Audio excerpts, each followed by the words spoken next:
Salut à tous. Le circuit européen de golf est en Suisse cette semaine pour l'Omega European Masters. Chaque année depuis 1923, Crans-sur-Sierre est en effervescence lorsque les joueurs professionnels arrivent dans les Alpes.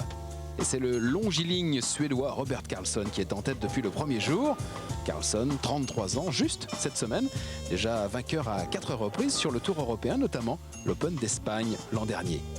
Et grâce à un nouveau coach, le Suédois a rendu une carte exceptionnelle jeudi, un 65 réalisé avec seulement 24 putts. Il fera un deuxième tour tout aussi exceptionnel, 66 pour un total de -11. Il est seul en tête, regardez, devant Andrew Coltart et Klas Eriksson qui sont tous les deux à -7.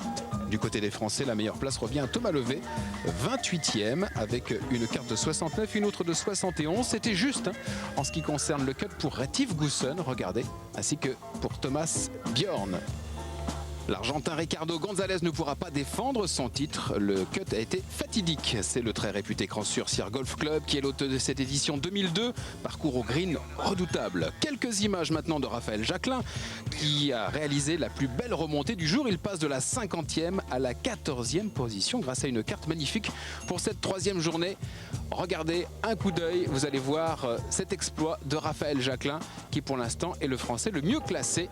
65 et un total de -6. Belle remontée également pour le Sud-Africain Ernie Els qui a commencé par un eagle et puis il a fait 5 birdies, 2 bogeys pour une carte également de 66, un total de -6. Belle remontée.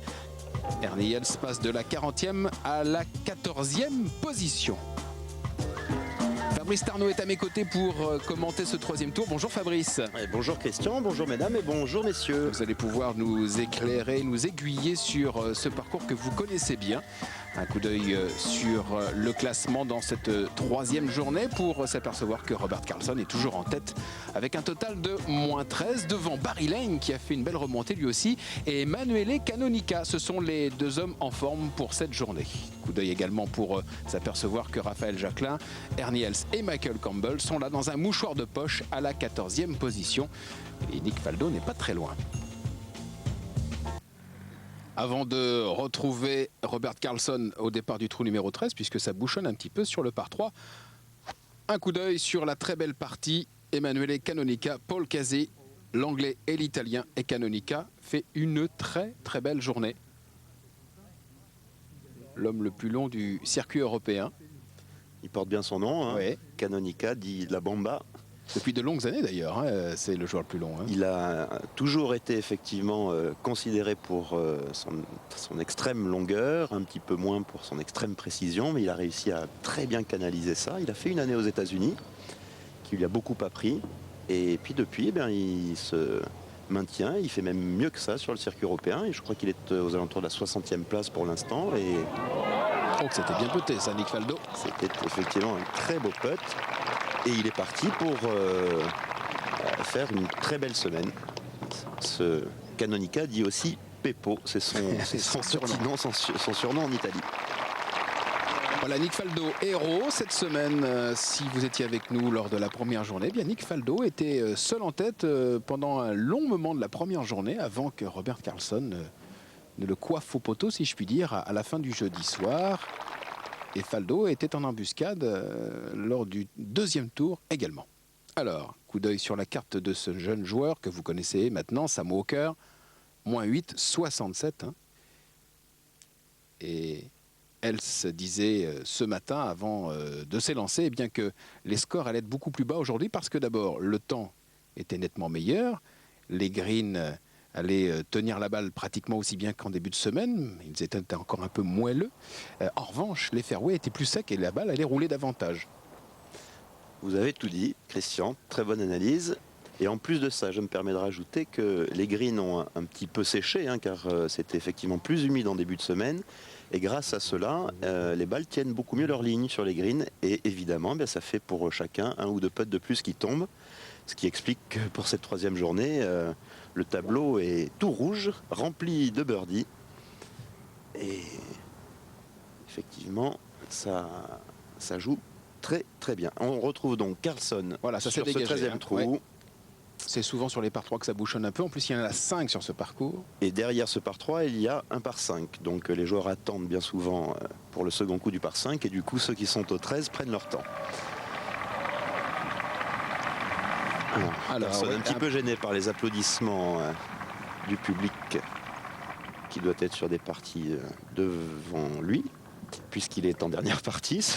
Tout ça est logique. c'est un des plus longs par 3 du parcours. Il y aura tout à l'heure le 16 qui fait plus de 200 mètres, mais celui-ci fait quand même 182 mètres. 182 mètres en montée, avec pour cette troisième journée une position de drapeau relativement délicate. Le drapeau est à 20 mètres de l'entrée du green, 6 du bord droit.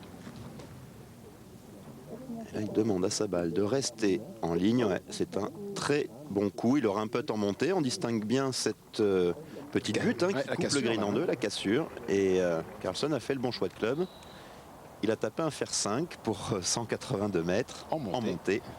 Mais il faut rappeler que nous sommes à Cran-sur-Sierre, un petit peu en altitude. Et de ce fait, eh bien, les balles volent un peu plus. En général, c'est entre un demi et un club de gagner sur... C'est important. Bien sûr. Canonica, petit jeu aussi, vous pouvez remarquer, aucun problème. Cette sortie dans le rough n'était pas évidente. Oui, après un troisième coup sur ce par 5 qui était... on va dire aléatoire, pas très précis, bien, il s'est bien rattrapé, il devrait sauver son par sur ce 14e trou. Barry Lane, lui aussi, fait une très bonne journée, l'anglais, mais ça, il a l'habitude. Hein. Les troisièmes journées sont souvent au compte de Barry Lane, qui arrive à se hisser parmi les 15 premiers, alors qu'il était aux alentours de la 30e place. Très bonne journée pour Lane. J'espère que vous aurez remarqué la finesse du coup de Barry Lane, qui s'est appuyé à peu près à 4 mètres à droite du drapeau, tout simplement pour s'appuyer sur une butte qui ramène les balles de droite à gauche. Et bien il se retrouve lui aussi en situation de birdie. Beaucoup de talent chez ce jeune homme-là. Regardez, Trevor Immelman. Certains d'entre vous l'ont peut-être vu de visu à l'occasion de l'Open de France, qu'il a failli gagner. Hein. C'était vraiment très... il était très menaçant. Il a failli, parce qu'il l'a presque perdu dans un sens. Il s'est un tout petit peu écroulé. Un peu comme Paul Lawrie à l'instant, un peu écroulé. Bah oui. Ouh, il s'en sort bien, Lawrie. On est au 14e trou, un par 5 que l'on peut toucher en deux à condition de faire un bon drive. C'était son cas. Mais vous l'avez vu, il y a de l'eau, un lac sur la droite du green. Et ce lac est rempli d'eau, évidemment, et de balles, car... on y est attiré très souvent. Matthew Cort, qui joue avec Immelman. Ah, c'est bien puté ça, oui. Peut-être pas évident, la balle prenait de la vitesse en descendant. Alex Sejka. Sejka qui n'a pas osé jouer le green en deux. Il s'est replacé. Là, il a un coup de wedge. Ah, très bon coup. Il a sûrement très bien touché cette balle parce que vous l'avez vu, il était dans le rough. Et sur les greens de Cran-sur-Sierre qui sont certes humides mais surtout aussi très bosselés, pas évident de bloquer la balle aussitôt. Alors ce trou numéro 17, vous avez remarqué que Matthew Cort a pris un fer pour ce par 4, 353 mètres. Ouais, c'est une des grandes modifications de ce parcours de Cran-sur-Sierre, car avant le trou faisait à peine 300 mètres, on pouvait quasiment le toucher au drive. Et Severiano Ballesteros a eu la bonne idée de le rallonger d'une cinquantaine de mètres en décalant le green sur la gauche, ce qui fait qu'il se transforme en dogleg. Et avec 50 mètres de plus, eh bien évidemment, c'est plus un par 4 facile. Je pense qu'on pourra aussi voir le travail qui a été fait sur le green. C'est pas parce qu'on est en deux dessus qu'on sort avec un par, avec un 4. Hein. Long fer également pour Immelman. Hein. Ouais, faire 2 pour Immelman. Ça a l'air bien claqué. Impeccable. Toujours aussi solide sur ses jambes, Immelman. On l'a déjà analysé, on l'a déjà évoqué plusieurs fois. Hein. C'est cette nouvelle école de swing D américain avec un bas du corps toujours très costaud qui joue le rôle d'un socle. Et le swing est exécuté par le haut du corps avec une rotation d'épaule très importante. Ça fait beaucoup de traits, mais les superlatifs mais c'est ça, vous avez raison. Bien. Voilà Barry Lane, pas de problème sur ce trou. Un nouveau birdie pour l'anglais. Regardez, un aller en 32. Je vous disais, c'est une très belle journée pour Barry Lane. Et il a déjà fait, vous l'avez dit plusieurs fois, de très bons scores lors des troisièmes journées. Oui. Et personnellement, je me souviens avoir joué un 4e tour sur ce parcours de Cran-sur-Sierre il y a 4 ans. Eh bien, il nous avait claqué un petit 64. Nous étions 50e et il a terminé dans les 5 premiers. Eh oui. C'est le grand talent de Barry Lane, en plus un joueur extrêmement sympathique. Talentueux, expérimenté et vous avez raison de le souligner, très ouvert, toujours prêt à donner un conseil, à l'écoute des plus jeunes. Oui. Et ça, c'est pour les joueurs de sa patrie, évidemment, un atout considérable. Mais même pour les joueurs français, hein, puisque Barry Lane habite en France, ouais. il parle de mieux en mieux. C'est vrai. Son épouse Stéphanie est française. Et beaucoup de joueurs français, dont Raphaël Jacquelin, dont Thomas Levé, dont Grégory Avray, le fréquentent assidûment sur les parcours. Ils font les parties d'entraînement ensemble. C'est vrai qu'en plus, cette saison, en tout cas aux premières parties de saison, Raphaël Jacquelin et lui se sont vraiment tenus sur les résultats. Il y avait un petit challenge oui, parce que Barry amical. Lane, un petit peu plus âgé. Mais évidemment, alors Raphaël était toujours à lui dire « je vais te croquer ». Et là, pour cette semaine, eh bien, ils sont tous les deux très très bien positionnés, hein, parce que pour l'instant, Raphaël Jacquelin est aux alentours, est à la 14e place, mais il n'est pas dit que les joueurs qui ont à terminer leur tour, eux, ne s'égarent pas un petit peu. C'est pas très sympa de dire ça pour eux, mais, oui, mais on le souhaiterait pour Raphaël. C'est le golf, on le sait. Et il pourrait peut-être raccrocher un top 10. Allez, le leader, Carlson, et le putt n'était pas si mauvais, puisque, bon, il est court, évidemment,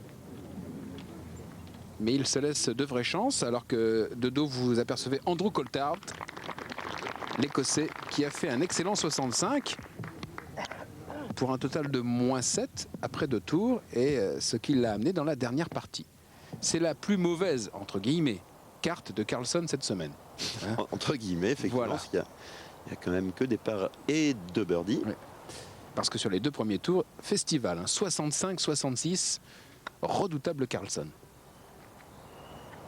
Alors c'est un chip pour l'Eagle et c'est un peu fort là de la part de Paul Lawrie. Souhaitons qu'il transforme ce chip en un birdie.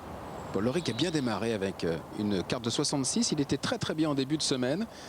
Il a très bien joué lors du Pro-Am mercredi. Donc il a fait un petit mot d'humour là-dessus en disant que c'était son meilleur tour de la semaine, certainement.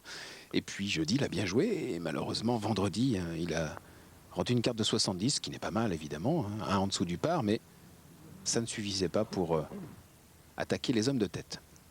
Tandis que Alex Ceka va sortir de ce 14e green avec un par. Le germano-tchèque. Oui, oui. Il vit à Prague et il me disait récemment qu'il a eu beaucoup de chance avec ces pluies impressionnantes qui sont tombées sur la République tchèque et plus particulièrement Prague. Et ben lui habite sur une montagne, sur les hauteurs de Prague. Un peu protégé, donc, ouais. Il a été très protégé. Voilà pour la petite histoire. Et Matthew Cort qui se plaint auprès de son caddie d'être trop à droite du drapeau parce qu'il sait que le putt sera difficile. Et oui, mais c'est effectivement l'une des grandes difficultés de ce parcours. On a vu il y a 5 minutes Barry Lane rebondir 30 cm plus court que Cort sur ce même green. Barry Lane est revenu pratiquement donné. Oui. Et là, eh bien, Cort aura un putt en descente droite-gauche. Et ce green est très rapide qui va être délicat à négocier. C'était en tout cas au dire des joueurs pour cette semaine sur les greens qu'ils trouvaient le plus de problèmes, car une balle, un coup parfait, rendez-vous compte, rebondissant sur la montée d'une butte, eh bien s'arrête immédiatement, sur le sommet au bout de quelques mètres, mais dans la descente, donc un tout petit peu longue, hein, et c'est vraiment à 50 cm près, eh bien les balles ne tenaient pas sur les greens, et quand on est long à Cran-sur-Sierre, on n'est pas mort, mais on n'est pas bien. On est en danger. Et Melman qui fait une bonne journée avec un très bon coup de fer. 4 birdies pour l'instant pour le jeune Sud-Africain. Tout petit peu déçu car évidemment il la sentait parfaitement bien touchée. On a vu la balle prendre un effet, s'arrêter au 2e rebond et même faire ce que l'on appelle du side spin, un effet latéral. Mais une fois de plus, la mauvaise butte, le mauvais mamelon et la balle s'échappe entre guillemets. Carlos Rodiles aux côtés de Klaas Eriksson dans la avant-dernière partie. Trop gourmand, Carlos Rodiles, là, il a voulu attaquer le green. Comme Lawrie il y a un instant. Et malheureusement pour Odiles, eh bien, il va devoir dropper sa balle et se battre pour sauver son par. Et des joueurs très heureux d'être là cette semaine. Ernie Els qui est venu dès la semaine précédente pour profiter du bon air, faire quelques courses en Suisse, disait-il, le sourire aux lèvres en disant « On est bien ici, les gens sont sympathiques, l'accueil est toujours formidable ». Et il disait vouloir revenir régulièrement. C'est la deuxième fois seulement qu'il vient, Els, alors que la plupart des joueurs se font un grand plaisir d'être à ce rendez-vous suisse chaque année. Ah, c'est effectivement certainement l'un des tournois les plus sympas à jouer pour les joueurs du circuit européen. Vous avez évoqué un certain nombre de raisons et vous avez tout à fait raison de le dire. Et il y a aussi le fait que le parcours soit réellement en centre-ville. Pour une fois qu'on a atterri à l'aéroport de Genève et qu'on arrive après 1h30 de voiture jusqu'à Cran-sur-Sierre, on pose ses valises et on fait tout à pied. Ouais. Le parcours, évidemment. Appréciable. On va au restaurant, on va au cinéma, on va faire ses courses. Les épouses des joueurs vont faire leur shopping aussi. Ouais. Il y a une crèche, même ce qui n'est pas le cas dans toutes les villes qui accueillent le circuit européen. Il y a une crèche pour les petits, c'est important pour les familles. Et donc, eh bien, on se sent, je dirais, presque en vacances. Et puis, vous allez pouvoir le remarquer, vous l'avez déjà remarqué lors des prises de vue des 2 premières journées, le spectacle visuel est absolument fabuleux. En plus, cette semaine, il fait très beau. Oui. Donc on voit les sommets. Ce qui n'a pas été le cas lundi et mardi, hein. Il y a eu de la pluie. Vendredi, gros brouillard, puisque les parties ont 1 heure de retard. Et puis du soleil annoncé donc pour la fin de cette semaine. Pour ce samedi, évidemment, vous le voyez, mais également pour ce dimanche. Et pour revenir sur Ernie Els, effectivement, il prend beaucoup de plaisir à venir à Cran-sur-Sierre, mais je crois savoir qu'il y a un lien entre le sponsor de l'épreuve et ce joueur sud-africain. Souhaitons pour nous, téléspectateurs européens, qu'ils viennent encore de nombreuses fois, parce que, évidemment, quand Ernie Els joue un tournoi, ça relève un petit peu le niveau, et de ce fait, notre plaisir. Matthew Cort, justement, avec le putt qu'il supposait difficile il y a quelques minutes. Ah, c'est pas mal fait, hein. C'est bien dosé, et il n'a pas... je pense bien lu la pente, en tout cas c'est ce que l'on peut observer sur le résultat. Ça tourne un tout petit peu de droite à gauche, mais c'est vrai que comme toujours, hein, quand il y a une descente et une pente, eh bien c'est le compromis entre la vitesse et la lecture qui fait que la balle rentre, et il faut être extrêmement concentré. Et malheureusement pour ces joueurs, ça ne marche pas à chaque fois. Immelman aura certainement une meilleure chance de birdie parce qu'il n'est pas très loin, vous avez vu, superbe coup de fer, en plus la balle a spiné un peu sur la gauche vers le trou. C'est tout bonus. Nul doute qu'il a en plus jeté un œil sur la roule de du putt de son partenaire du jour.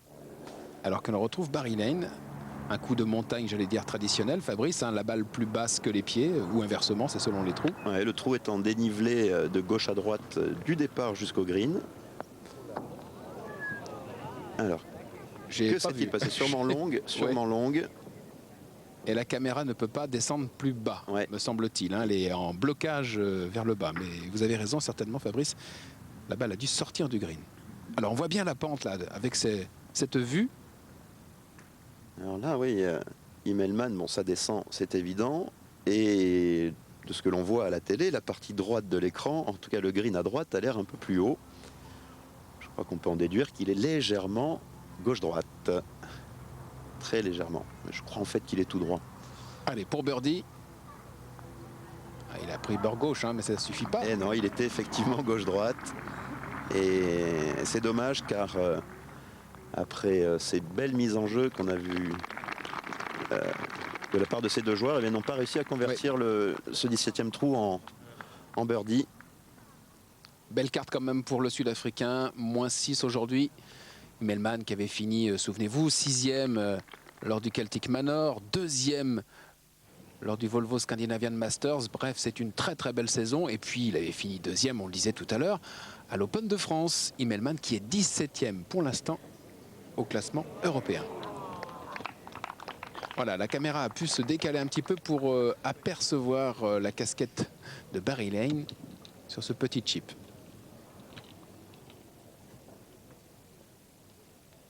et les spectatrices, quelquefois suédoises, ce qui est peut-être le cas de la jeune fille que l'on vient de voir, eh bien, viennent supporter. Beaucoup de Suédois, vous le remarquez régulièrement sur le circuit européen, dans les meilleures places. Quand c'est pas Carlson, eh bien c'est Ericsson, et quand c'est pas Ericsson, c'est fast. C'est fast, oui. Alors que là, on n'a malheureusement pas pu voir le second coup d'Emanuele Canonica. Nous sommes au 15, c'est un par 5 qui monte du départ jusqu'au green et qui fait 472 mètres. Eh bien, il était en 2 sur le green, il a puté pour l'eagle. Il va en sortir avec un birdie. Alors, là, le trou 14, on se retrouve au trou numéro 14. Il y a 2 par 5 qui se suivent sur ce parcours.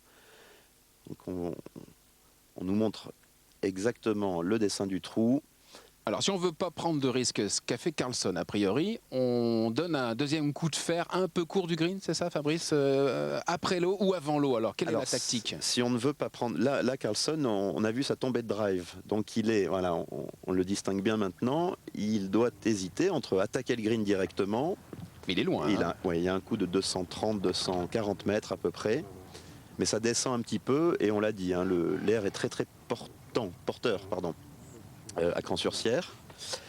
Par contre, s'il choisit de ne pas attaquer le green, eh bien, la seule option qui reste, c'est de jouer très très court du green. Avant l'eau, alors. C'est-à-dire de faire un coup de 120-130 mètres. Car avant l'eau, il y a un grand creux, un grand dénivelé. Et si on joue là-dedans, eh bien, après, on ne voit plus du tout le green. Donc, il vaut mieux se laisser un coup de 100 mètres en voyant parfaitement le green et le drapeau, plutôt qu'un coup de 40 sans rien voir du tout. En tout cas, c'est le choix des professionnels, et c'est évidemment quelque chose que je conseillerais aux amateurs qui nous écoutent.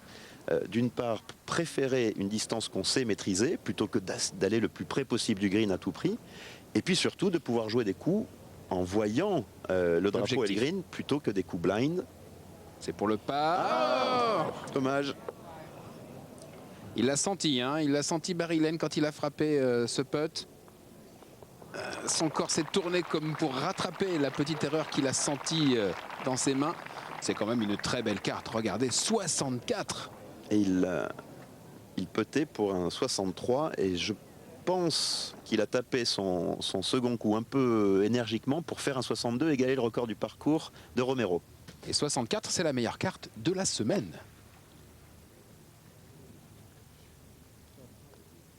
Canonica au 16.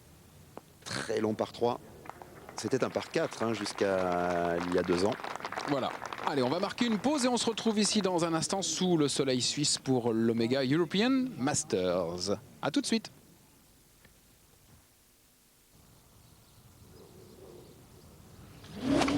Le golf vous est présenté par les automobiles Lexus. La rentrée sur Pâté Sport, c'est la totale. 2 championnats du monde en direct, à Indianapolis pour ces messieurs et en Chine pour ces dames. C'est parti, ça c'est pas mal. Comme d'ailleurs, ils auront tous les yeux rivés sur la petite balle blanche irlandaise. Championnat du monde oblige. Oui, allez. La France se qualifie pour les demi-finales. Pour une première, c'est plutôt réussi. Roland Garros accueille la Coupe Davis pour une demi-finale explosive entre la France et les États-Unis. C'est magnifique. Mais l'événement de la rentrée, c'est sans aucun doute l'arrivée de la Bundesliga avec ses plus grandes affiches.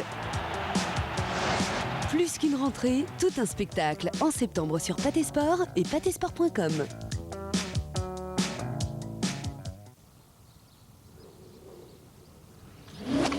Le golf vous est présenté par les automobiles Lexus. Retour au golf sur Pâté Sport à l'occasion de l'Omega European Masters, ici dans le très beau site de Cran-sur-Sierre. Ce parcours de montagne qui, chaque année, reçoit les meilleurs joueurs européens. Ce parcours remodelé par Seve Ballesteros en 1999.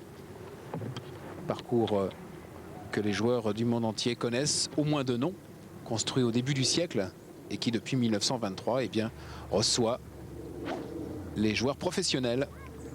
Dès que le circuit européen de golf a été créé, tout de suite, cette étape faisait partie du calendrier. Alors, le choix, Fabrice, du leader, Carlson, visiblement. Il a un long fer entre les mains. Carlson va attaquer le green. Donc 220 mètres à faire. 220 mètres en descente avec, pour cette troisième journée, un drapeau qui est presque à l'entrée, 12 mètres pardon, de l'entrée du green et 6 du bord gauche. Faire 3 pour Carlson. C'est parti. Et c'est à droite. C'est à droite. Si cette balle ne revient pas, il se peut qu'elle finisse dans l'eau. Ouf, encore plus à droite que l'eau. Eh ben, c'était pas un bon coup.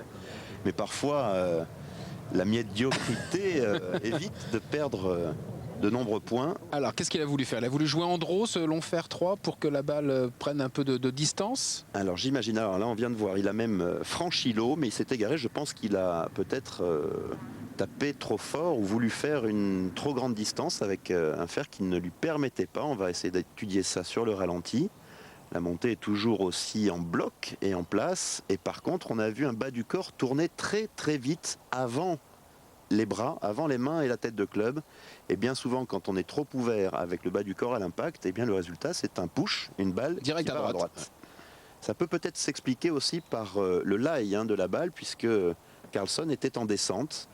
Et bien souvent, quand on est en descente, on s'égare à droite, tandis que quand on tape en montée, la balle part à gauche. C'est mathématique. Ça marche pas à chaque fois.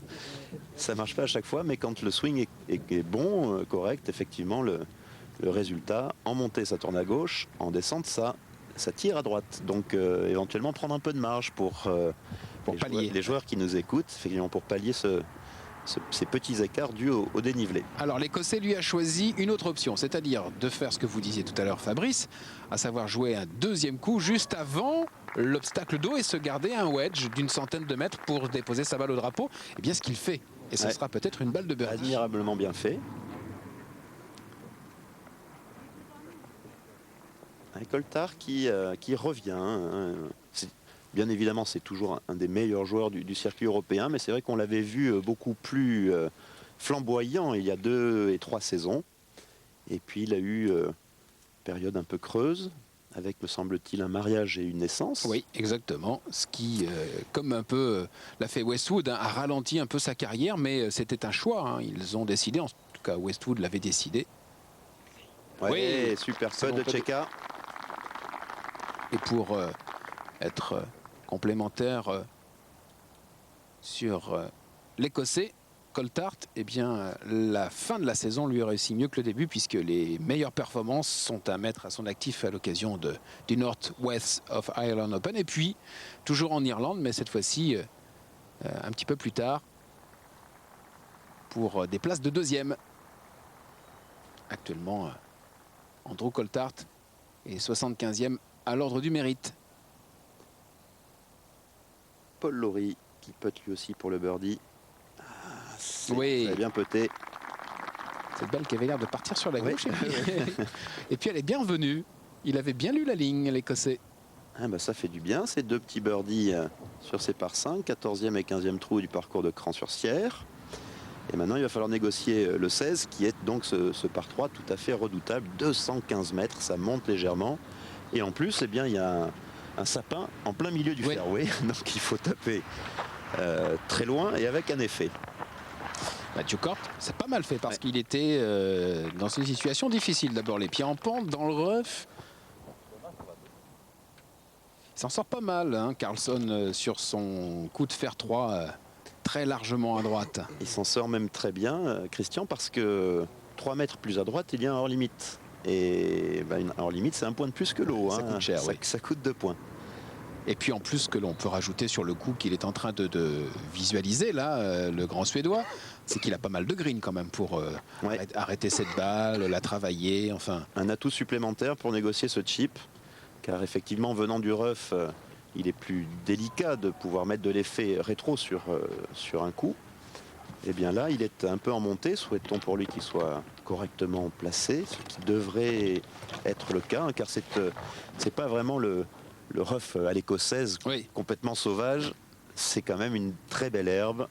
Bon, la balle est enfoncée, on ne la distingue pas. Il va jouer un coup franc quand même, hein. Il va jouer un coup sec. Hein. Il va devoir la taper de façon très ferme. Et écoutez, je crois que je me suis un peu trop avancé parce que sa balle a l'air mal placée, pour ne pas dire très mal placée. Eh bien là, c'est du feeling, de la confiance, rester très très ferme avec ses poignets. Allez, troisième coup de Carlson, c'est important. Ça a l'air bien Oh, c'est sorti. bien joué, Oui, ouais. ça a l'air bien sorti, ça. Oh, Ah, c'est super. Oui. Superbe, il a pu lui imprimer énormément de hauteur. Je pense que c'était un petit peu grâce à la pente dans laquelle Carlson était, qui donc étant en montée, son sandwich était encore plus ouvert. Sur sandwich, oui. Ouais, un lober, au moins un lober. Et grâce à ça, la balle a pu monter très très vite et puis finalement peut rouler. Canonica pour birdie, donc sur le 16. Ce fameux par 3 Ça de part plus de bien, 200 mètres, c'est un super magnifique. putt, ça. Ah, la carte de Canonica aujourd'hui sera brûlante. Regardez, un aller en 33, un tout petit bogey et 4 birdies déjà sur le retour. Ah oui, mais Canonica sur ce 16e trou. Alors en plus, pour cette troisième journée, le drapeau est à peine à 8 mètres de l'entrée, donc un petit peu moins de 215 mètres, il fait 206 mètres exactement. Eh bien Canonica, pour faire cette distance, tape un fer 6. Ouais. Hein, c'est pas... Ça donne une petite C'est idée. plus simple quand même. D'ailleurs, il est le seul joueur à avoir fait 2 eagles cette semaine sur la même carte. Dans la même journée. Oui, oui, oui. Et l'un des rares joueurs à pouvoir attaquer les greens en 2 sur les par 5 qui sont très très difficiles ici. En revanche, le putting de Canonica, il s'en plaignait un peu. Il a pris 29 putts le premier jour, 31 le deuxième. Aujourd'hui, ça va mieux. Et pour gagner un tournoi, ça, quand on annonce des statistiques comme 29 et 31 putts, j'imagine que ça en fait rêver plus d'un. Oui, mais sur le circuit, Mais pour gagner, il ça faut suffit être pas. à 28 maximum. Alors vous avez vu Robert Karlsson se marquer juste au bord du green. Il est sur le fairway. Et en fait, tous les joueurs ont le droit de marquer, nettoyer leurs balles parce que les fairways sont encore humides et que les balles sont souvent remplies de boue trop sale pour accepter qu'on les joue telles quelles. D'ailleurs, quelques joueurs sont partagés Oui. sur ça, comme sur le fait de ratisser les bunkers, comme ça fait partie des conversations que quelques joueurs ont actuellement, pas seulement en Europe, aussi aux États-Unis et sur les circuits asiatiques. Certains joueurs pensent qu'il faut jouer le golf naturel, c'est-à-dire ne jamais nettoyer la balle, éventuellement ne pas ratisser les bunkers, éventuellement même ne pas remettre les divots, c'est-à-dire jouer le golf naturel tel que le parcours s'offre à vous. Par contre, l'état du parcours, Ah oui, après un an de non-entretien, ça doit être terrible. ça doit être terrible. Allez, Karlsson, ce putt est quasiment plat, une toute petite pente de gauche à droite. Par contre, il a ces 5-6 cm de pré-green là à passer. Ah, c'est bien putté. Ah, c'était Et c'est offensif. un peu trop offensif, ouais. Et là, maintenant, on se retrouve avec un putt d'1,5 mètre en montée, certes, mais 1,5 mètre pour sauver son par. Lui qui est très très régulier ce jour, mais qui n'a pas fait non plus d'exploit. Il n'est pas à l'abri d'un petit accident parce que, eh bien, il subit un petit peu la pression de ses poursuivants. Le voici, ce dernier par 3 du Golf Club de Cran-sur-Cière. Alors, pardon de vous couper, Christian, c'est un fer 5 de Paul Lawrie et il n'a pas l'air heureux avec son swing. Eh bien, le voilà dans le bunker qui est à l'entrée du green à gauche. Il aura suffisamment de green pour négocier cette sortie de bunker à condition que la balle soit placée correctement. Et Canonica, sur l'avant-dernier trou, Il l'a tapé très forte, celle-là. Alors, on va voir s'il se rapproche beaucoup ou énormément du green. incroyable, quasiment. Allez, roule encore un peu. Je me permets de rappeler que le 17e trou de Cran-sur-Cière fait 353 mètres et Canonica est à 15-20 mètres de l'entrée du green. Eh bien, ça fait, allez, 315 mètres. Ouais, il l'a tapé en draw quand même et ça descend. Bon, allez. Seika.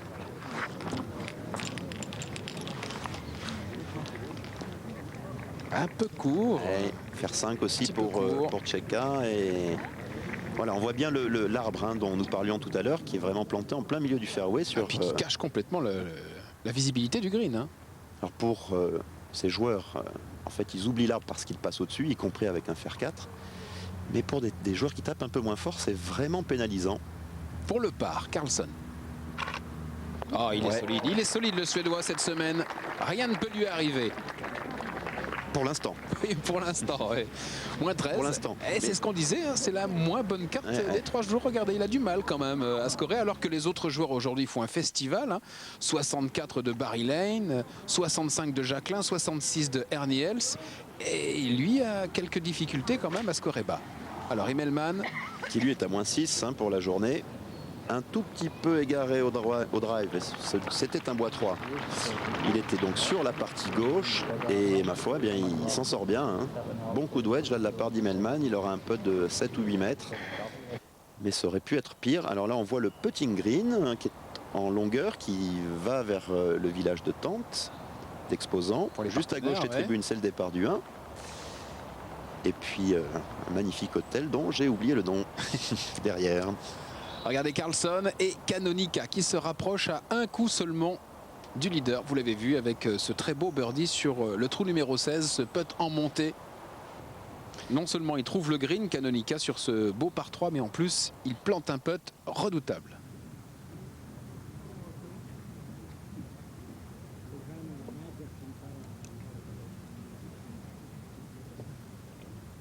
Oh, c'est bien fait. C'est très très bien pensé. Parce que la balle est arrivée quasiment morte à la cassure. Elle a repris de la vitesse dans la descente, ce qu'il fallait faire. Ouais, il aurait été très dangereux de vouloir la faire rebondir au drapeau et de l'arrêter immédiatement. Hein, parfois, le spectacle n'a pas à intervenir et on est plutôt dans la recherche de l'efficacité. Ben là, c'était bien pensé, bien dosé. Un bois de parcours peut-être pour Carlson sur ce trou 15. Bois 3 effectivement de la part de Carlson. C'est pas le par 5 le plus long du parcours. Hein. Il ne fait que entre guillemets 472 mètres, mais il monte énormément. Et je pense que Carlson a préféré placer son bois 3 sur le parcours et se donner une chance, même avec un très long second coup, d'attraper le green, car il y a 2 bunkers très très bien placés à la tombée du drive. Et si vous êtes dans un bunker, vous n'avez aucune chance d'attraper le green. Ouh, c'est un bon chip aussi de la part de Tcheka. Pas de pression pour finir ce trou, ce sera un par. Le caddie est content. Hein. C'était visiblement la bonne option qu'ils ont choisie ensemble. Beaucoup de complicité entre Tcheka et son caddie.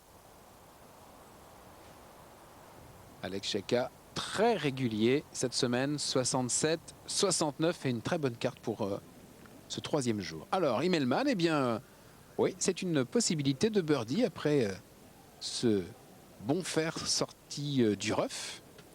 C'est un long putt, un peu de gauche à droite. Et ça vient bien, hein. Ça vient très bien. C'était bien fait, bien dosé. Il finira par le par. Immelman, du moins c'est ce que l'on peut supposer, pour une carte de 65, sa meilleure carte à ce jour. 67 la veille, 70 lors du tour d'ouverture. Et un putting dans la moyenne, 28, 27, 29 putts sur les 3 jours. Donc, ça, c'est des bonnes moyennes. Hein. Si on s'arrêtait à notre 28e ou 29e putt, Christian, ben on finirait pas nos parcours. On serait très heureux. Encore un mot sur Immelman pour vous dire que s'il a fait une meilleure carte aujourd'hui, c'est parce qu'il a touché 83% des greens en régulation, alors que la première journée, il avait juste un green sur 2. Alors, voyons si Kort s'est servi, et oui, il s'était bien servi de la balle d'Immelman pour la lecture de la pente, et par contre un peu déficient sur le dosage. Et c'est à lui de terminer.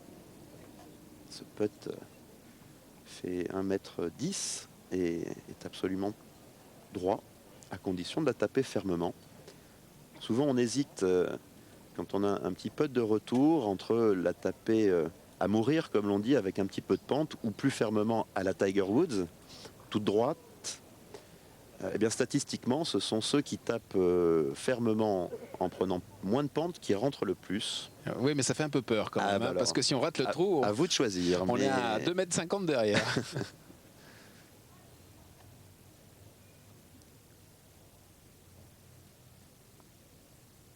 Aïe. Quel dommage. Et Matthew Kort qui lui aussi fait 2 bons résultats sur la fin de cette saison, notamment lors du Diageo Scottish PGA que l'on a vécu ensemble sur Pathé Sport, et puis auparavant le Volvo Scandinavian Masters, une 7e et une belle 6e place. Alors, trou 17. Justement, nous en parlions. Alors voilà, 312 mètres. Et oui, 26 mètres pour toucher le drapeau. Étonnant, hein, étonnant. Avec un tout petit peu d'aide de vent important, eh bien, il peut toucher le green, Canonica. C'est-à-dire qu'il est capable de propulser cette petite balle blanche avec ses petites mains à 340 mètres. Parce qu'il n'est pas C'est grand, quand même délirant, Emmanuel, hein. il n'est pas très grand. Et oui, mais le problème sur ce trou, c'est qu'en étant trop près du green, on ne peut pas taper la balle suffisamment fort, et de ce fait, on ne peut pas lui mettre un effet rétro, car c'est la compression de la balle et l'angle d'attaque qui permettent à une balle de s'arrêter vite sur un green. Et bien là, Canonica, n'avait pas d'autre option que de faire une petite balle un peu cueillie. Et une balle cueillie ne s'arrête pas. Ça ne s'arrête pas, surtout sur des greens plus fermes que lors des 2 premières journées. En plus, le green est en pente. En plus, absolument, le green est en pente. Et puis on l'a dit, il suffit de rebondir sur la mauvaise bosse pour que la balle file. Et bien Canonica, après avoir fait un mini-exploit sur la mise en jeu, et bien là, il va devoir rester très concentré pour sauver son par, parce qu'il a un putt de 7 ou 8 mètres. Alors, si vous voyez à l'affiche que ce trou numéro 17 fait 335 mètres et que l'on vous annonçait 353, c'est parce que tout simplement, les départs ont été un peu avancés pour ce 3e jour, puisque lors de la première journée, ils étaient vraiment bâtis à 353, donc la distance officielle, si je puis dire. Et au fur et à mesure des jours, comme le petit départ est assez long, tout en longueur, eh bien, les organisateurs ont légèrement avancé le départ aujourd'hui. Là, on vient de voir Paul Lawrie avec un fer sur le départ, donc avec certainement dans sa tête l'envie de placer sa balle sur le fairway. Eh bien, ça arrive même au meilleur. Il a légèrement embarqué son coup et puis il se retrouve dans le bunker. J'espère qu'on pourra voir sa sortie de bunker, car il est à peu près un peu plus de 100 mètres du green. Et je pense que celle-là, elle va prendre un énorme effet rétro. Je sais que beaucoup d'amateurs adorent voir ce genre de coup. Un dommage pour Matthew Kort qui finit par un bogey. 69, bonne carte évidemment, et un total de -7. Matthew Kort qui va se positionner aux alentours de la 10e place. Mais les scores en demi-teinte de certains joueurs vont bénéficier à Raphaël Jacquelin et Ernie Els, qui était 14e tout à l'heure, mais qui passe à la 13e place et peut-être même à la 12e.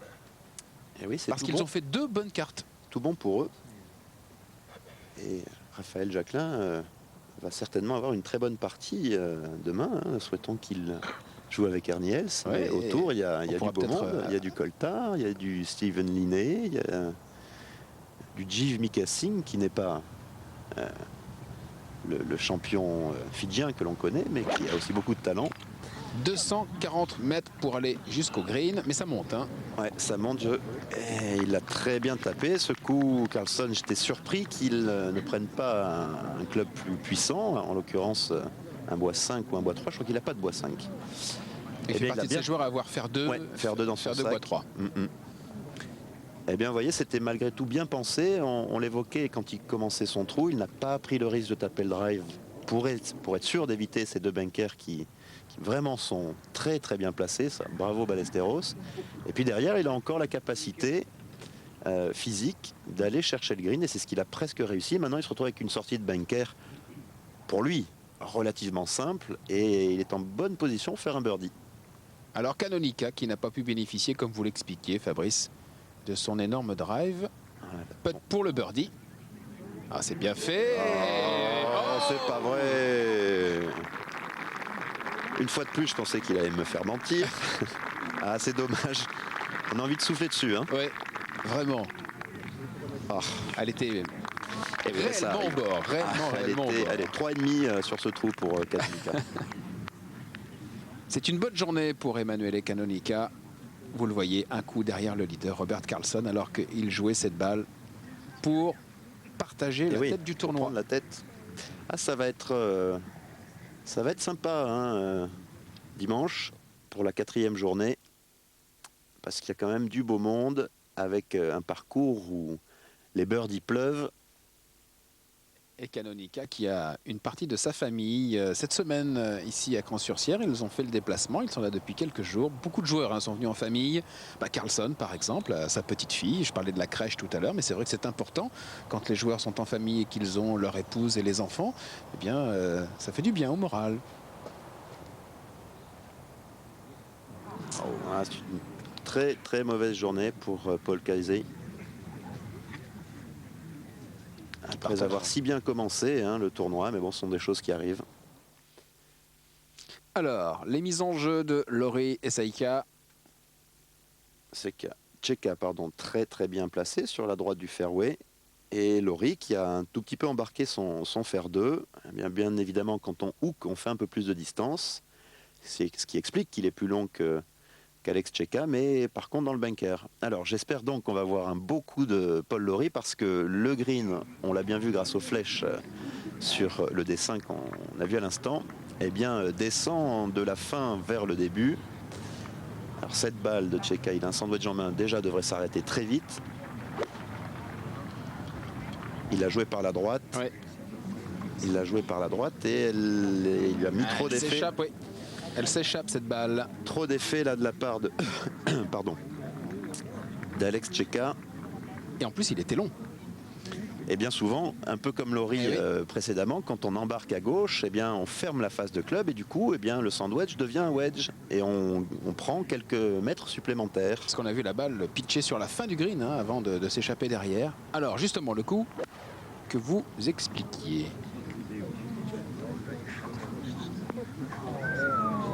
Et oui, cette balle qui s'arrête, elle n'a pas spiné parce que le green est en pente quand même. Mais elle a eu suffisamment d'effet pour revenir vers le drapeau. C'était très très intelligemment pensé de la part de Paul Laurie. Je pense qu'il a choisi de prendre un tout petit peu de sable dans l'impact de façon à éviter de mettre trop d'effets rétro. Alors, on retrouve Carlson et là c'est évidemment très important. Troisième coup de ce trou numéro 15. Beaucoup d'espace pour travailler à la balle. Il devrait faire un bon coup normalement parce que évidemment pour les joueurs professionnels, ce genre de sortie de bunker, c'est pas compliqué. Ça monte un peu. Ah, vous l'avez entendu, Carlson donner l'ordre à sa balle de s'arrêter. Et regardez ce qui se passe. Ah bah alors ça c'est surprenant, nous qui disions que la sortie était simple. Normalement, oui. Oui, parce qu'il y avait beaucoup d'espace quand même. Il y avait beaucoup d'espace, mais il était en montée, donc le dosage devient beaucoup plus délicat. Et là, vous l'avez vu, à 5 cm près, cette balle s'arrête sur le green et Carlson se retrouve avec un putt de 2,50 m pour le birdie. Et bien maintenant, on garde le même club. Oui, et puis on joue 4. Et puis on reste concentré et puis on lutte pour faire un par. Alors maintenant que je dis ça, il est capable de rentrer la sortie, de faire un birdie. Mais c'est vrai qu'il faut avouer que la sortie précédente, c'était pas une sortie compliquée. En revanche, celle-ci va l'être parce qu'il n'a pas beaucoup d'espace. Il n'a pas beaucoup d'espace et il est tellement près du drapeau qu'il va devoir faire un tout petit swing. Et qui dit petit swing dit peu de vitesse dans la tête de club, donc peu de chance de pouvoir imprimer un effet rétro à sa balle ou en tout cas de l'arrêter au moins sur le deuxième rebond. Voyons. Ah, il est un peu en montée, donc ça devrait aller. Ça va un peu aider la balle à se stopper. Elle va prendre de la hauteur normalement. Ouais, c'est bien joué. Très bien fait. Comme quoi ce coup qui paraissait plus dur que celui d'avant, et ben Carlson lui indéniablement a préféré la négociation de celui-là. Et ce sera le par pour le Suédois qui s'en sort bien, parce que ça aurait pu être bien pire que ça. Alors, eh ben, c'est un concours de sortie de bunker qu'on nous montre. Monsieur Čeka pour le troisième coup.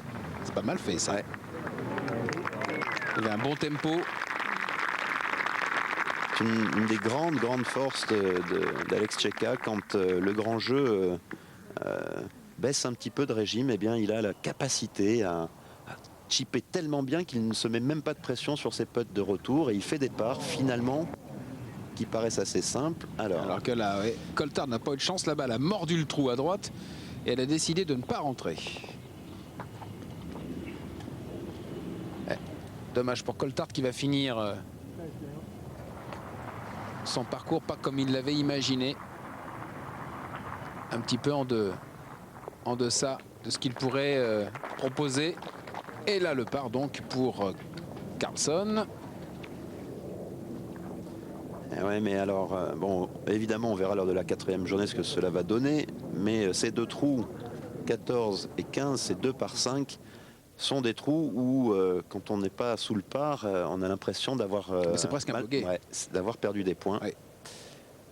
Et Carlson, il est sous pression, c'est indiscutable. Ah, c'est Alors bien que là, fait, ça. C'est un Ça, c'est magnifique bien birdie fait. de la part de Paul Lawrie qui, lui, maintenant, se rapproche à 2 points de Robert Carlson. Ah bah ça, il y a un beau challenge. Un beau hein. challenge. Ah oui, avec Canonica qui est lancé comme un obus, si je puis dire, hein, avec une belle carte qui se profile dans quelques temps, là. Allez, Cheika pour le par. Ce sont les potes qui l'aiment le moins. Allez, bien joué. Et oui, vous faites bien de le signaler, hein, Fabrice. Chaque joueur, aussi professionnel soit-il, hein, chaque joueur a son talon d'Achille. Et C'est de faux. nombreux joueurs ont des problèmes, entre guillemets, avec les potes d'un mètre, 1,50 m, des tout petits potes même quelquefois. Et ils ont des difficultés sur ces toutes petites distances. Et on a souvent dit de Cheika qu'avec un putting à 1 mètre et moins de qualité, c'est-à-dire pas exceptionnel, il aurait certainement fait partie des 3 premiers joueurs européens depuis 7 ans ou 8 ans qu'il est sur le tour. Mais bon, à 1 mètre, il n'aime pas et il en rate et ça suffit pour finir 10e, 20e ou 30e d'un classement à la fin d'année. Carlson seul en tête, mais attention, hein, attention à Canonica qui va attaquer le 18.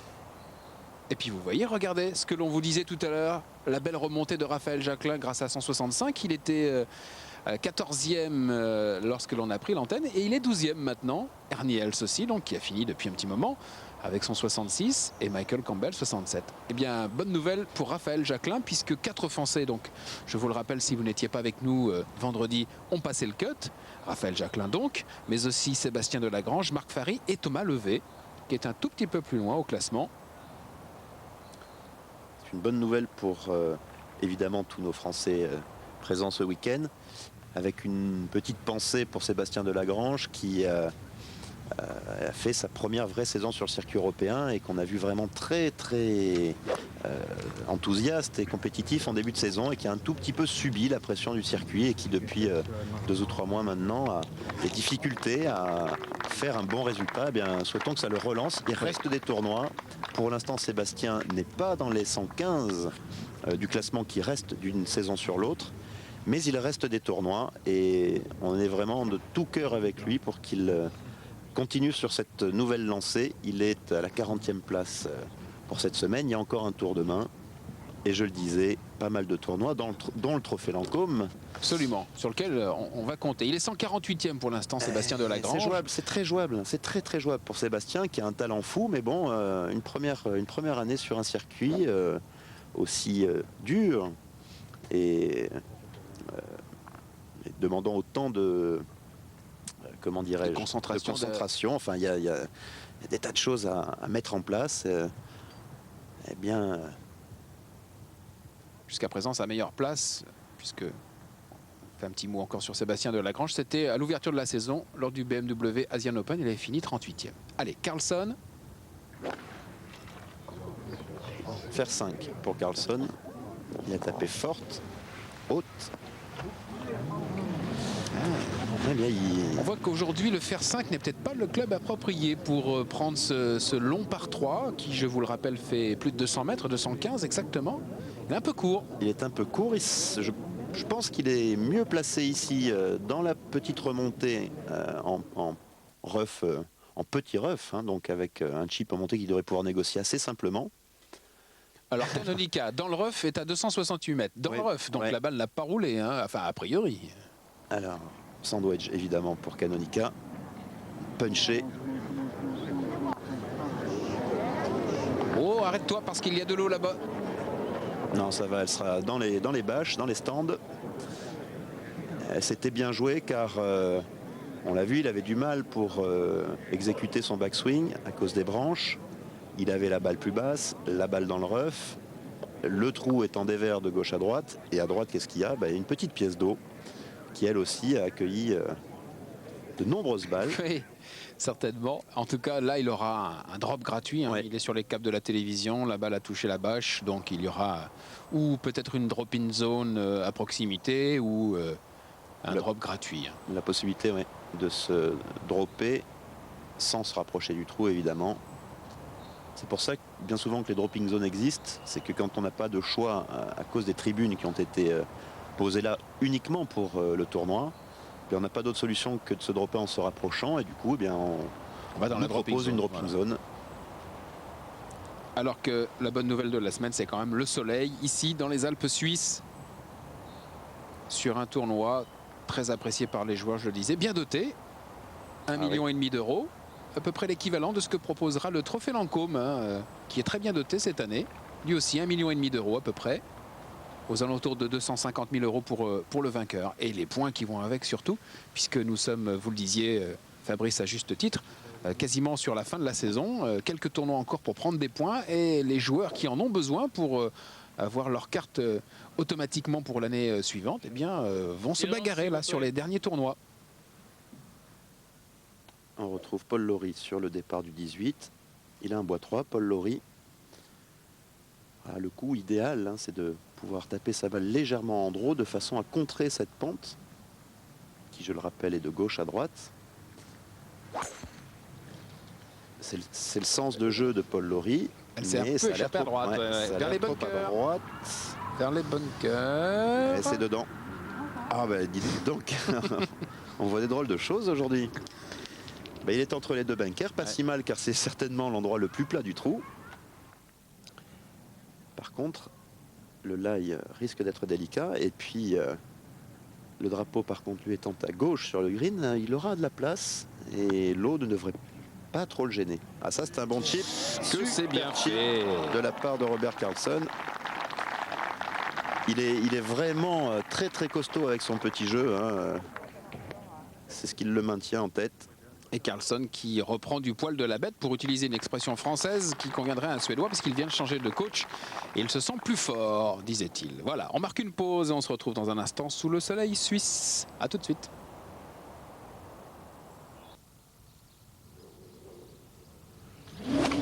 Le golf vous est présenté par les automobiles Lexus. Technique de pointe et engagement total. Sur Pathé Sport, le championnat d'Allemagne arrive en force. En force, car sur les pelouses germaniques, on ne fait rien dans la dentelle. Jusqu'à la désignation du champion, retrouvez chaque semaine les plus grands matchs en exclusivité pour tout savoir de la course-poursuite entre le Borussia Dortmund et le Grand Bayern de Munich, couronné à 17 reprises. Bayern, Munich 1860, le derby de la 4e journée en direct, mardi à 20h.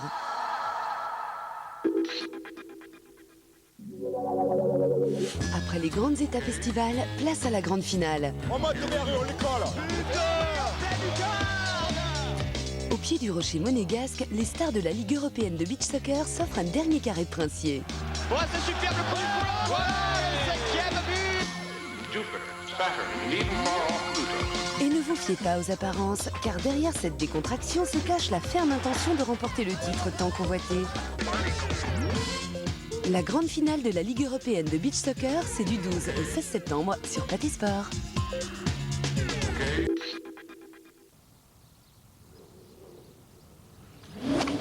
Le golf vous est présenté par les automobiles Lexus. Retour au golf sur Pathé Sport à l'occasion de l'Omega European Masters à Cran-sur-Sierre dans les Alpes suisses. Et très bon bois 3 là de la part de Tcheka, qui a donc pu contrer la pente que l'on distingue bien, ça on le voit bien, ça descend beaucoup de la droite de l'écran vers la gauche, et quand on tape donc en draw, eh bien on arrive à rester sur le fairway. Là on le voit encore mieux dans ce sens là. Par contre une balle légèrement coupée, un peu comme Lawrie à l'instant, eh bien elle ira tout droit dans les bunkers, à moins d'un tout petit peu de chance, puisque Paul Lawrie lui est entre les deux. Alors dropping zone dans la dropping zone. Voilà, prévu à cet effet. 3e coup donc pour l'Italien. Et là c'est un chip relativement simple. On va le voir, il a beaucoup de place. Il a un chip d'un peu plus de 15 mètres. C'est une question de dosage. Et c'est très bien fait ça. Très belle réalisation.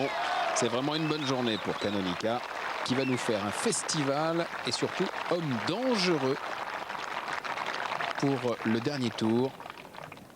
Notez d'ailleurs sur vos tablettes qu'on aura le plaisir de vous retrouver, Fabrice Tarnaud et moi-même, ce dimanche à 17h30 en fin d'après-midi pour vivre donc l'apothéose, le dernier tour de ce tournoi. Le temps annoncé est magnifique. Oui, sous le soleil, ça va être une belle bagarre. Ça devrait être une très belle Beau bagarre. spectacle.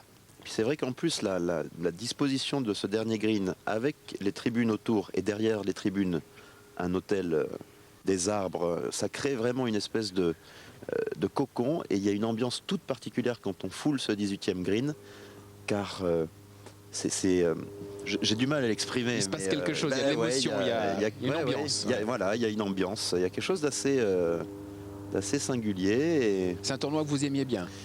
Ben évidemment, mais bon, pour d'autres Parce raisons, qu'il y a des tournois, j'oserais pas le dire. Il y a des tournois qu'on aime bien et d'autres qu'on aime un peu moins, c'est vrai. Bah, vous savez, alors qu'on retrouve Coltart sur le départ du 17, ça devrait aller. Quand vous voyez un joueur lâcher le club d'une main mais ramasser son titre très vite, ça veut dire que la balle est toujours en jeu. Oui, que ça lui convient pas mais que ça ira. Voilà. En fait, comme ce tournoi est au début du dernier tiers de saison, soit on a bien joué jusqu'à maintenant et c'est vraiment un plaisir parce qu'on peut profiter du cadre. Bien joué ou mal joué n'a pas une importance extrême. Et il y a 2 ou 3 boîtes de nuit tout à fait sympathiques qui accueillent, et je peux vous assurer qu'elles sont remplies de joueurs et de caddies quand ils n'ont plus passé le cut, ou même certains jouant le lendemain, ils vont boire quelques coups. L'accueil dont vous parliez en début d'antenne, Christian, le fait qu'on puisse tout faire à pied, se faire plaisir quand on a bien joué, car on est un peu dans le pays de l'horlogerie. Enfin bon, bref, tout ça fait qu'on peut y passer des moments extraordinaires. Et bien évidemment, quand on n'est pas au mieux de sa forme et quand on se bagarre pour sauver sa place sur le circuit européen, c'est une toute autre histoire. Donc je m'y suis amusé beaucoup 2 ou 3 fois, et puis c'est un peu plus dur 2 ou 3 autres. Et il fait le par, Canonica, regardez. C'est une très très belle journée, 65 pour l'Italien, moins 12. Cet homme est dangereux, ce sera à surveiller ce dimanche. 7 birdies, un bogey. Ouais, ça va être un grand spectacle. On ne sait pas encore qui jouera avec Carlsen pour la 4e journée. Ça dépend des parties qui restent à rentrer, dont Čeka et Lorik sont qui sait. Un coup bien ajusté et ça peut faire un eagle ou un birdie pour Čeka, et donc il reviendrait lui à moins 10. Non, il sera un peu loin. Sandwich, sandwich punché pour Alex Čeka. C'est un coup magnifique, magnifique. Il fallait oser aller chercher ce drapeau, parce que quand on est au milieu du fairway, on a l'impression qu'il est planté quasiment dans la tribune. On le voit au ras de la bâche. Il faut aller le chercher.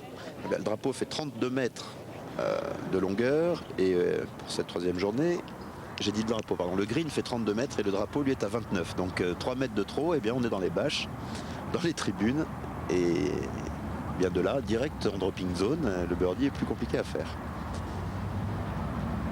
Paul Lawrie qui s'est garé un peu à droite, on l'avait vu sur son bois 3.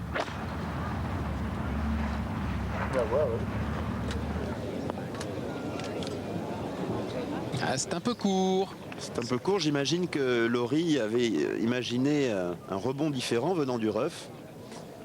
Mais une fois de plus, ce green légèrement bosselé, eh bien, certainement arrêté la balle plus vite que ce qu'il espérait.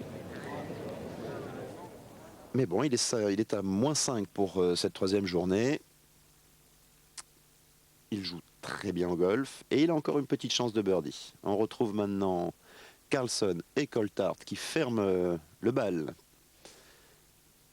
avec on revoit bien le trou numéro 17 avec ce green qui descend de la partie fond droite vers le début gauche, et 2 belles mises en jeu. Coltart un petit peu mieux placé que Carlsen, car plus on est à droite sur le fairway, mieux on voit le drapeau qui lui est à gauche. C'est de la stratégie, mais évidemment, c'est important. Il faut évidemment, et les joueurs, quand ils tapent leur drive, pensent déjà au drapeau. C'est ce qui explique que certains choix stratégiques les font jouer plus à droite ou plus à gauche sur tel ou tel fairway pour se donner des bons angles, des bons axes pour les coups suivants. Rodiles sur le départ du 18, l'Espagnol.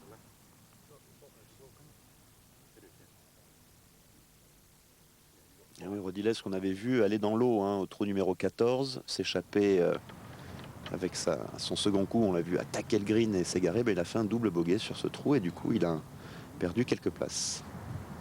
Alors Coltart est le plus court des deux. Petit coup de wedge un peu coupé. En haut ça paraît parfait, c'est magnifique. Oui, il est un des rares à avoir posé cette balle derrière le drapeau, c'est-à-dire passer par-dessus hein, et l'arrêter quasiment à l'impact. Un des rares à l'avoir fait. Oui, les autres joueurs préférant s'appuyer sur la partie droite. Avec un spin qui pourrait ramener un peu à gauche. En espérant effectivement que soit l'effet mis à la balle, soit l'ondulation du green, la pente du green la ramène vers le trou. On a vu faire par Barry Lane très très bien. Autour de Carlson, à peu près la même distance, hein, sensiblement.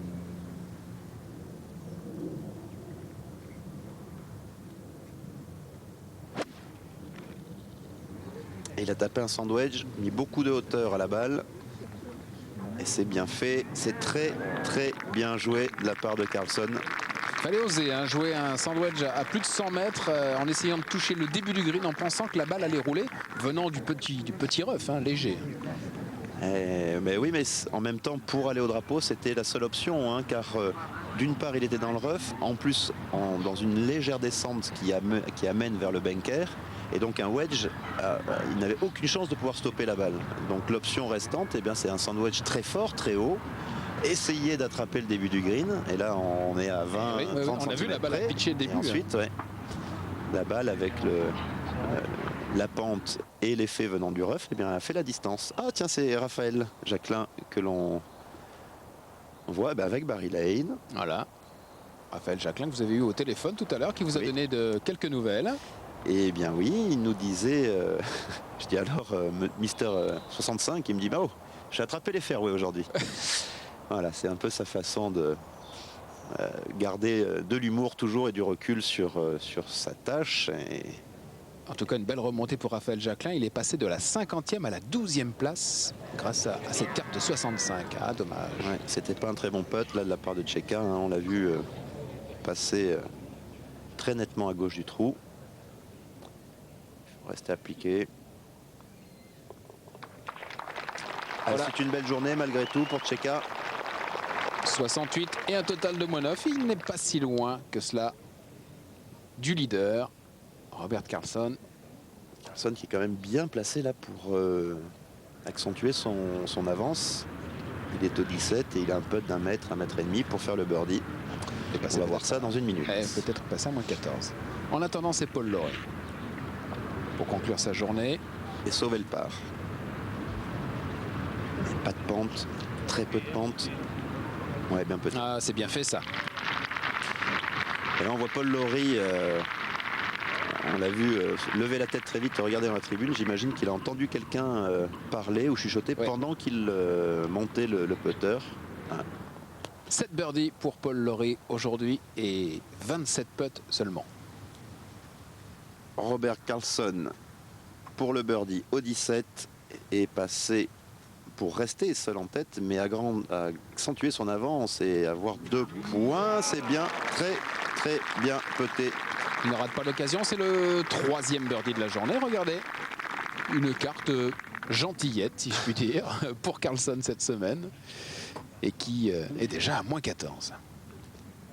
C'est-à-dire 2 coups sur Canonica, voilà, absolument. Ça va être dur d'aller chercher Karlsson pendant cette Omega European Masters, car cette 3e journée qui est souvent assez délicate hein, quand on est en tête après 2 tours, eh bien il l'a gérée de façon très solide, avec beaucoup de lucidité, et ça va évidemment l'aider pour gérer la 4e, même si on évite de tenir compte de ce qui s'est passé ou de ce qui pourrait arriver. Malgré tout, oui. c'est important. Ah, il n'a pas de réussite, on le voit Pas la depuis journée 3 de trous. Coltart, Vous voyez, ouais. depuis 3 trous, c'est bien pété, hein, ça. Il n'y a rien à dire, si ce n'est que ça rentre pas, tout simplement. Et ça fait partie du facteur chance qu'expliquait Carlson lors de la première journée, quand on lui posait la question à la conférence de presse. 24 putts. Et il disait avec un petit sourire, oui, il faut quand même avoir un peu de chance ou un peu de réussite. Bien pété ne suffit pas. Facteur chance, ça c'est quelque chose qu'on a toujours du mal à travailler. Gary Player disait plus je m'entraîne, plus j'ai de chance. Oui, c'est vrai, ça marche aussi. Hein, on peut en tenir compte aussi. Alors ce trou numéro 18, Donc 368 mètres, des arbres sur la gauche qui séparent du 10e trou. Ces deux bunkers qui, quand on ne tape pas légèrement en draw, eh bien, sont toujours là pour accueillir vos balles. Le dé vert, très très important, juste à l'entrée du green. Et si la balle rebondit court du green, elle va direct dans l'eau. Et ce green qu'on nous explique bien, avec une pente de la gauche du green vers la droite, un petit peu en montée. Et puis surtout, regardez, tout à droite, là, ça dégouline direct dans la petite pièce d'eau. Et en plus, le rough qui borde la pièce d'eau est tout petit. Il retient à peine votre balle, hein, à peine. Hein. Alors, à droite des bunkers de fairway, il y a une plaque sur un mur dédiée à Severiano Ballesteros, car il avait gagné un tournoi, ce tournoi, il y a quelques années. C'était en 78, je crois, parce qu'il a gagné 2 ou 3 fois. Hein. 3 fois, oui, absolument. Alors, il y a une plaque commémorant un coup que Ballesteros a fait parce qu'il s'était complètement égaré sur sa mise en jeu. Il était collé au mur avec une distance d'une centaine de mètres à faire pour aller jusqu'au green. Tout le monde rigolait quand ils l'ont vu sortir son sandwich et s'aligner droit dans le mur. Eh bien, il est passé au-dessus, il s'est mis sur le green et, me semble-t-il, a fait un birdie. Ils ont mis une plaque en disant « Commémorant, Ce type est un martien ». Roi du recovery, voilà. Hein. Il y a des plaques un peu partout, je pense, dans le monde, Ballesteros. Et Ballesteros, en tout cas, au dire de tous les joueurs, hein, a fait un énorme travail sur ce parcours pour en faire un parcours challenge. Aujourd'hui, il est difficile, et notamment sur les greens. Il a effectivement rendu les greens beaucoup plus difficiles qu'avant, rallongé quelques trous, dont le 17e trou qu'on a observé. Comment dirais-je, changé le par du trou numéro 16. C'était un par 4 très court, très simple avant. Il l'a transformé en par 3, en dur par 3, 212 mètres. Et là, alors, un tout petit peu énervé, Coltart. Eh bien, c'est l'endroit où toutes les balles vont. Je pensais que les bunkers étaient faits pour accueillir ces balles. Eh bien non, Lowry et Coltart, c'est peut-être le coin des Écossais. Là, ils arrivent à juste s'arrêter entre les deux. Il aurait peut-être fallu en faire un seul de ce bunker-là, les réunir. Voilà une idée. C'est peut-être quelque chose qui sera fait pour le même tournoi l'année prochaine. Alors, Rodilos, c'est pour birdie. C'était bien fait, ça, mais il en manque un peu. Pour l'anecdote, tout ça reste bien évidemment bon enfant, mais quand Ballesteros a été chargé de reconstruire le parcours de Cran-sur-Sierre, l'année où on a vu les premiers travaux effectués, on s'est effectivement rendu compte que les greens étaient ces greens qui étaient si simples entre guillemets étaient devenus extrêmement difficiles à jouer, et parce qu'ils étaient neufs, ils étaient un petit peu imparfaits avec des rebonds délicats, et puis souvent les greens étaient bombés et très très durs à toucher. Alors les joueurs disaient à l'époque, c'est parce que Ballesteros n'arrive plus à toucher un green qu'il en a fait des tellement durs que plus personne ne peut les toucher, comme ça, puisque c'est le roi du recovery, il a une chance de gagner le tournoi. Voilà. Bon, ça charrie quand même sur le tour. Hein. On va pas se gêner, mais ça c'est plutôt sympathique que réellement méchant et se voulant agressif. Mais c'est vrai que les greens étaient tellement différents après son passage et cette année de transition que la petite histoire a tourné. Bon. Alors voilà les deux départs de Carlson et Coltart. Donc sur ce dernier trou, vous voyez qu'il n'y a aucun problème pour les joueurs à envoyer leur bois 3 à plus de 250 mètres, même si le fairway est légèrement en descente. Et tous les deux vont jouer vraisemblablement un wedge avec ce drapeau, je le répète, qui est tout au fond du green, 29 mètres de l'entrée, 6 du bord gauche.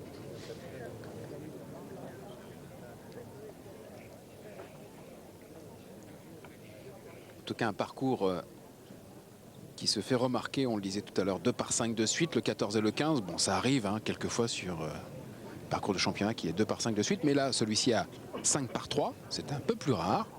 Et puis il y a 4 petits par 4, petits en distance. Le 5, 310 mètres, le 6, 300 mètres à peine, le 7, 303 mètres. Ça fait des petits par 4. Oui, mais avec une défense, les greens sont défendus de façon une nouvelle fois très très bien pensée. Ballesteros s'est chargé de mettre un petit bunker et une pente ici et là pour corser un peu, que le coup imparfait soit très vite pénalisé. Et puis quand on est sur le green, rien n'est fait. Car certains greens, comme celui du 7, si ma mémoire est bonne, c'est un tout petit par 4 que l'on peut toucher hein, avec le... Oui, il fait 303 mètres.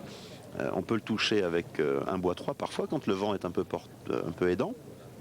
Eh bien le green a 4 plateaux. 4 tout petits plateaux, on dirait vraiment un escalier. Et eh bien, il suffit d'être un tout petit peu long pour avoir une grande chance de ressortir du green en faisant son putt. Comme on dit, 1 sur le green, 2 j'y suis plus. C'est arrivé à beaucoup de joueurs. Et faire le par devient... Et oui. Très, et quand très on tape, difficile. alors on est tenté d'aller attraper le green parce qu'il ne fait que 300 mètres. Bon, évidemment, ce sont des joueurs qui tapent très très fort. Mais surtout, ne pas être long sur un coup de 300 mètres, c'est pas si simple. Alors là, Carlson à 124 mètres jusqu'au drapeau. Wedge pour Robert Karlsson.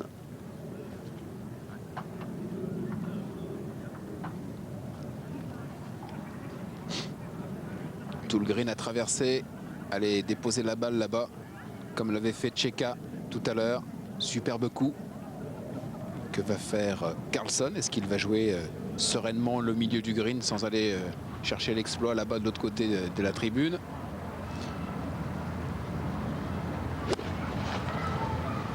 Un wedge bien tenu. On a vu une montée. Oh, il va chercher le c'est un bon drapeau. coup. Il va chercher le drapeau. Vous avez vu le pitch? Ouais. Le pitch quasiment à hauteur du mât. Hein. Ah, il n'a pas vu, il peut pas voir hein, où est allée sa balle. Il devine, mais il peut pas voir parce que...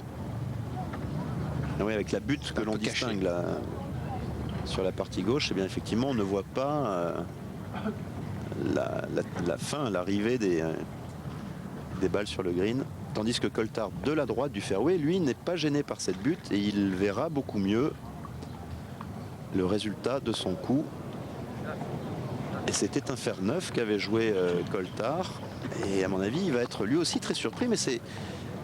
on s'en souviendra, on ne pourra pas conseiller les joueurs pour la 4e journée, mais Coulthard et Lowry, venant du même endroit dans le rough, on pensait que les balles allaient un tout petit peu rebondir et rouler vers le trou. Et bien les deux se sont arrêtés, ce qui veut certainement dire que cette partie-là du green est plus humide que le reste. Et qu'en prenant l'entrée du green, la balle ne roule pas. Et voilà Carlson salué par le public. Ce public suisse venu en grand nombre pour ce samedi. Applaudir les belles performances du Suédois qui vient de fêter, je le disais, ses 33 ans. Cette semaine, il a fêté son anniversaire ici avec son épouse et ses amis suédois. Vous parliez de nuit tout à l'heure, Fabrice. Oui, il a fait la fête cette semaine pour ses 33 ans. Puis peut-être que demain, pour ses 33 ans, avec l'Omega European Masters en poche et les 250 000 € qui vont avec, il va se faire un cadeau. Il se fera peut-être un cadeau. Robert Karlsson, c'est pas celui que vous trouverez à 4 h du matin dans une boîte de nuit. C'est plutôt un garçon très sérieux, très méthodique, très sympa aussi, mais un peu le Scandinave qu'on imagine, assez dur, assez froid. Il vit à Monaco. Oui, et il s'entraîne assez souvent dans la région de Cannes et évidemment monégasque. Comme beaucoup de copains à lui, de compatriotes et confrères. Björn Borg, déjà, à propos de Suédois, a inauguré, si je puis dire, voilà, l'installation de la communauté suédoise sur le Rocher, les Suédois sportifs. Ce fils de greenkeeper, Karlsson, qui a commencé le golf avec un seul club, alors qu'il était très jeune et qu'il suivait son père qui s'occupait d'un golf en Suède. Alors Coulthard d'abord, Ouais, il a tout le green, hein, Coulthard, il a un peu de 27 mètres. Grosse cassure là, hein, à 4 mètres à peu près Ouais. là. On distingue ce break qui est dans le premier cinquième de sa pente, de son putt, pardon. Bien là, concentration maximale sur le dosage. Et il faudrait qu'elle roule un peu. Il faudrait qu'elle roule un peu parce qu'on l'a vu rater quasiment le même putt au 17. C'était pour le birdie, mais il n'est pas vraiment à l'aise avec son putter. On l'a vu, il est pas Aujourd'hui, de réussite ouais. surtout, pas de réussite. Vous avez raison de le souligner, c'est plus un manque de réussite qu'une faille technique. Mais bon, quand ça rentre pas, les questions viennent, et les mauvaises parfois, et c'est ce qui peut aussi détraquer légèrement tel joueur ou tel autre. Alors, petit ménage de la part de Robert Karlsson qui doit réparer un pitch, certainement. Oui, parce qu'il n'a pas le droit de tamponner avec son putter une marque de clou, hein, on est bien d'accord. Hein. On est d'accord. C'est totalement interdit. Si vous le faites, ne vous faites pas voir. Oui, autrement, pénalité. Sinon... Vous pouvez prendre un point de pénalité. Alors ça descend un peu, évidemment. On a bien vu sur le dessin que nous proposaient les images tout à l'heure. La pente du green de gauche à droite, quand on traverse le green par son début. Donc ça va tourner pour Karlsson de droite à gauche. Et ça descend un petit peu. Pas évident ce putt. Et les greens de cran qui n'ont pas encore atteint leur maturité, si je puis dire, ils sont vraiment très très jeunes, vont petit à petit se tasser et certainement devenir de plus en plus agréables à putter. Là, de temps en temps, les joueurs disent avoir des surprises, s'imaginer que la balle tourne ici et puis finalement elle ne... Comme une pente cachée. Ouais, quoi. ouais. Alors, ce serait pour un nouveau birdie. Et ce serait pour avoir 3 points d'avance. Ah, C'est bien fait. puté. Oh, oui. Et ben, il s'en fallait vraiment de rien. Une fois de plus, il a le bon dosage. Vous avez vu, à chaque fois que Karlsson a raté un putt, il avait malgré tout le bon dosage. Il est rarement resté court. Et ça, c'est une économie d'énergie fabuleuse, car on n'a pas à se concentrer encore pour le putt de retour. Oui. Ça comptera demain, c'est sûr. 68 pour Robert Karlsson. Toujours en tête. 3 birdies seulement, si je puis dire. Et un total de moins 14. Évidemment, le bonus des 2 premiers jours hein, aide beaucoup, 65 et 66. Allez, pour sauver le par et oublier cette journée bien petée de la part de Coulthard. C'est bien, c'est bien. Andrew Coulthard, 70, 65, 70. Ce sont ses scores. Ah, c'est dommage hein, parce qu'on l'a vraiment vu produire un très bon jeu et la concrétisation n'était pas au rendez-vous. Et le voilà maintenant relégué entre guillemets, en tout cas 6 points de Robert Karlsson, ça va être dur pour Andrew Coulthard dimanche. Alors est-ce que Robert Karlsson s'avance vers une 5e victoire sur le circuit européen, lui qui a remporté l'Open d'Espagne l'an passé et puis 2 victoires précédemment et la première en 1995 pour se lancer sur le circuit européen. On voit Karlsson, moins 14, 2 coups d'avance sur Emanuele Canonica avec ce très beau 65. Et puis derrière, attention, la chasse, le chasing pack, comme disent nos amis anglais, Immelman, Lane et Laurie à moins 11, c'est tout près. C'est tout près. Et juste après, on devrait voir Raphaël, Jacquelin. Oui, à la 12e place, côté Derniers par exemple. Et Faldo, me semble-t-il. Oui. On va vérifier ça tout de Et suite. Campbell. Vous avez raison. Ouais. S'il n'a pas une bonne partie demain. Hein. Ça va nous proposer un beau spectacle. Et puis encore un Suédois, Karl Peterson. On est habitué, hein. Vous savez, c'est le bûcheron à la barbichette, là, qui joue très très bien, qui nous fait une superbe saison 2002. Peterson vainqueur, vous en souvenez certainement à Valais de Lobo, au Portugal. Et Martial Sim, lui aussi, fait partie de ces jeunes joueurs. Et il est là à moins 6. Voilà pour cette 3e journée. Fabrice Tarnoux, merci de votre présence. Eh bien, merci à vous. Bonne partie à tous ceux qui joueront au golf bientôt. Et puis à dimanche pour ce 4e tour. Rendez-vous ce dimanche à 17h30 pour le 4e et dernier tour de l'Omega European Masters. Salut à tous.